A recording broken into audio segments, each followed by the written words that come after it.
Been a little while. Nameco here, Dustin over there. Excited for it. I guess it's only been about 2 weeks, maybe one. Who knows?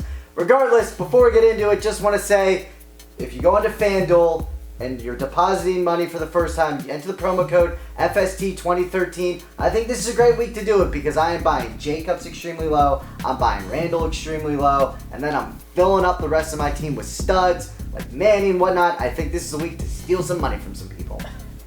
And one tip right now I want to talk about with this point of year is bench management. A lot of times people will have me look at their teams, and I look at their team, their starting lineup looks pretty good, and I get to their bench, and it's like, what are you doing? This guy's out for the year. This guy's the 20th best tight end, and your tight end's already through a bye. I mean, look at your bench and make sure everyone is there for a purpose. You know, if you're still getting through buys and you need a backup tight end or those type of things, that's fine. But you know, if your tight end's already through a bye and you have a guy like Eifert on your bench or something like that, replace him with a running back that has an upside or a receiver with an upside. You know, you want to fill your bench with as much running back and receiver upside depth as you can. Those are the guys that are going to help you win championships. Get some lottery tickets. Alrighty, first forum questions comes from HeyN23. Wants to know Lamar Miller versus Buffalo or MJD versus the San Diego Chargers. And right now it is split 50-50. So Dustin, you are the tiebreaker. You are who are this guy's counting on? Who do you go with? It's actually not split. Lamar Miller's Oh wow, it's 80%. 80% Lamar Miller right now. You're still the tiebreaker. What are you going to do? Going into this video, I was actually going to go Miller, but I've actually changed my mind. You just told me Miller like 5 seconds ago. I changed my mind now that I thought about it. And here's why, because Miller's still splitting so many carries. He might have the better matchup. At least with MJD, you know he's going to be the man for them as far as the touches go. I hate MJD, but Miller has the potential of goose eggs pretty much, as he did a couple weeks ago. I think MJD's a little It's a higher ceiling, lower floor for Miller. If you're a gambling guy, I say go with Miller. There you go. All right, next one. Which quarterback from trying to win? This is a tough one. It's pretty gross, but it's tough. Tannehill versus Buffalo, Glennon at Atlanta, or Brandon Weeden at Green Bay. Right now it's split 50-50 between Tannehill and Glennon. That's 50-50. That's the 50-50.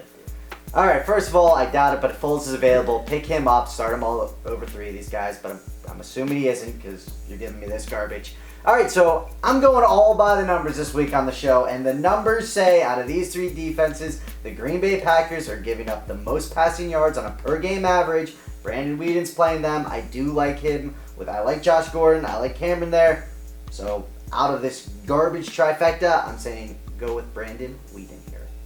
All right, Dustin, from the Berg, who wants to know Miller versus Buffalo, Zach Stacy at Carolina, or Bilal Powell versus the New England Patriots?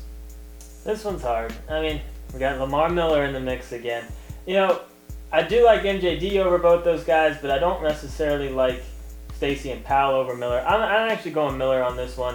You know, it is a good matchup with Buffalo. And with Miller, you always are just one play away from having a decent week. You know, Powell and Stacy do have upsides, but you know, I think Miller has the highest ceiling by far out of this group, so that's what I'm going with this week.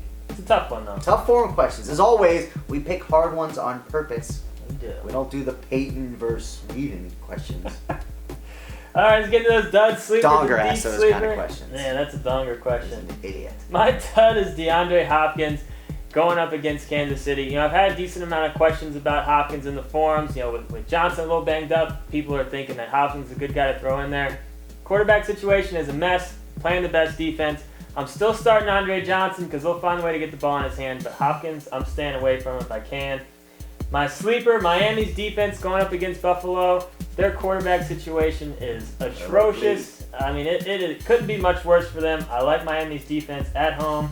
And my deep sleeper, I'm sticking with him. He was my deep sleeper last week with a kind of tough matchup on paper. And he's this week again, Andre Ellington, going up against Seattle. So I'm bringing him up again. This is mainly for PPR leagues. I feel like they're going to be playing from behind.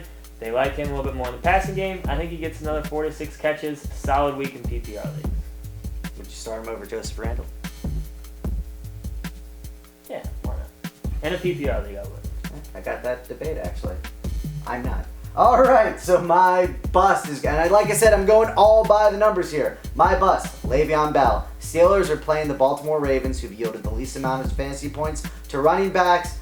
Bell really didn't have a great game last week. Sure, he's getting a good amount of touches. Sure, he's the goal line back, but still, again, I'm just going by the numbers. So, on the flip side of that, the team that's given up the most points to running backs is the Minnesota Vikings. The running back that they're going to be facing is Brandon Jacobs. He is the only guy there pretty much for him. They just signed Peyton Hillis. He ain't going to be touching the rock.